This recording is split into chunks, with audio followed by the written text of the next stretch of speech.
Good morning and welcome to the next lesson in your wizard booklet. Today we're going to be looking at newspaper reports, all to do with wizards. Now, a newspaper report is a very different type of writing to a story, as we know.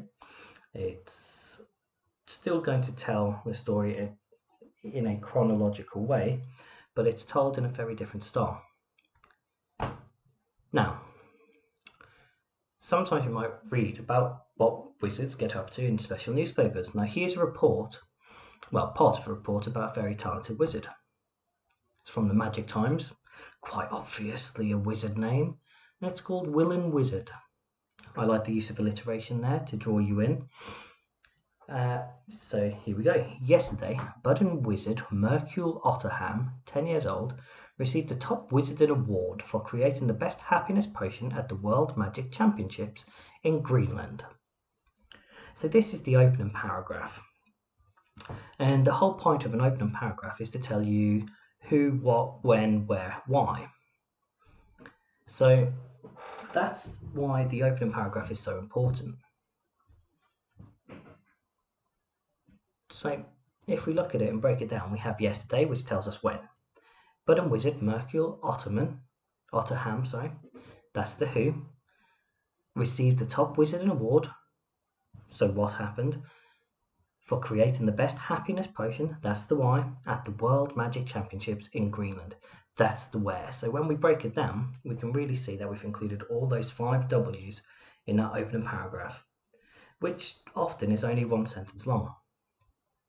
So what we're going to look at is we're going to think about what else a wizard could receive an award for.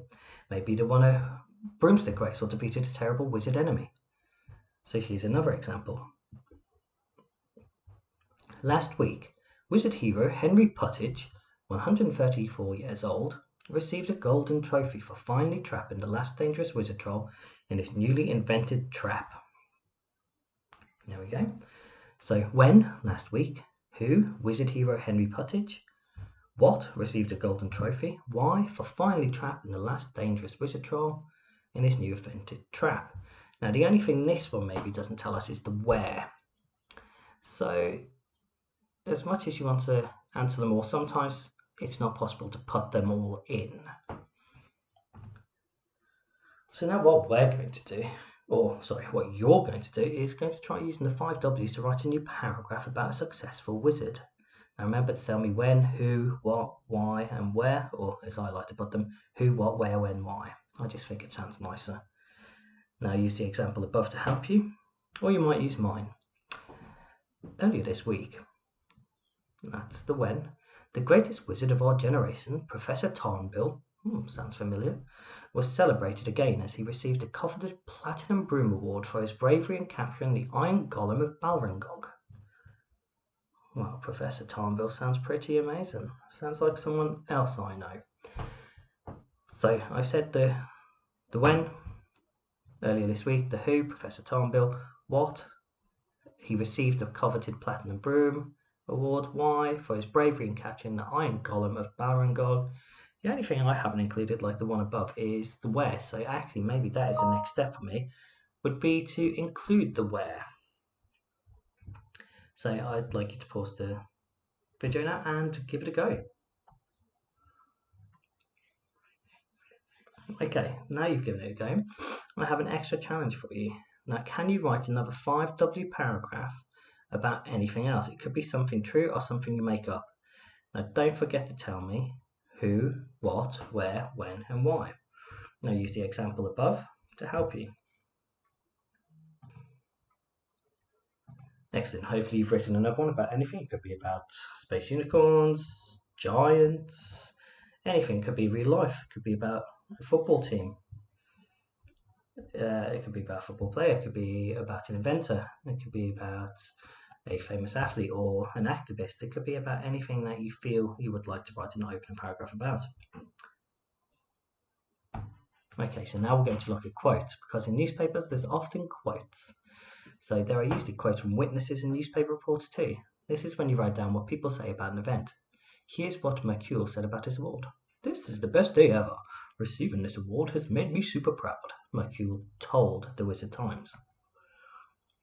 So when we're punctuating speech, we need to make sure that we do it correctly. This is so the reader knows what was actually said and what we are reporting. So to help you remember where punctuation goes, we've got this toolkit. Open speech with inverted commas. Write what the person is saying with a capital letter. The start of speech always starts with a capital letter. Signal the end of speech with punctuation. Usually it's a comma, but could be a question mark or an exclamation mark, depending on what's been said. After that piece of speech, you then close the speech with inverted commas. Then you say who said it, e.g. told, reported, exclaimed, informed, stated, said, and the person who said it. And then we end with a full stop. Now, one of the most common mistakes is people forget to put the full stop at the end of what we call the reporting clause. Now, in the example above, the reporting clause is Mercule told the wizard times. So make sure we get our full stop at the end of that bit.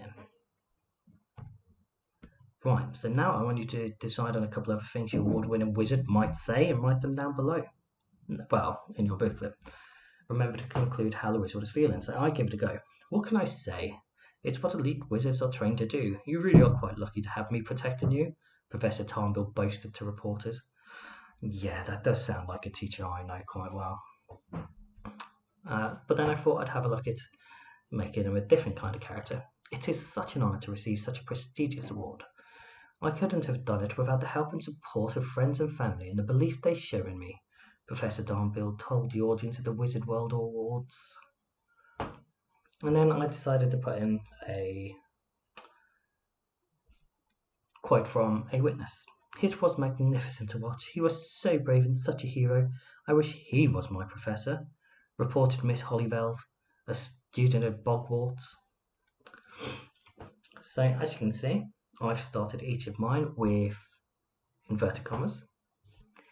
I've put in what was said, put in a bit of punctuation at the end of this speech, then closed the inverted commas, and then done my reported clause saying who said it, how they said it, and ended it with a full stop. Now it's your turn to give it a go.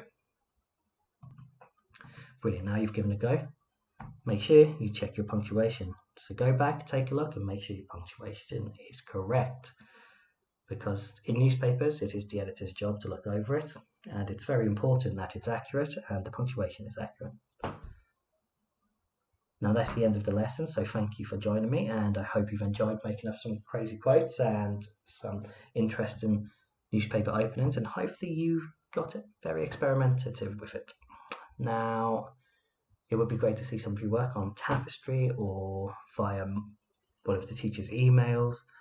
Even if you're not in my class, it would be nice to see some work, so you can email it to me, and the email address is on the website. Okay, thank you very much, and have a good rest of the day.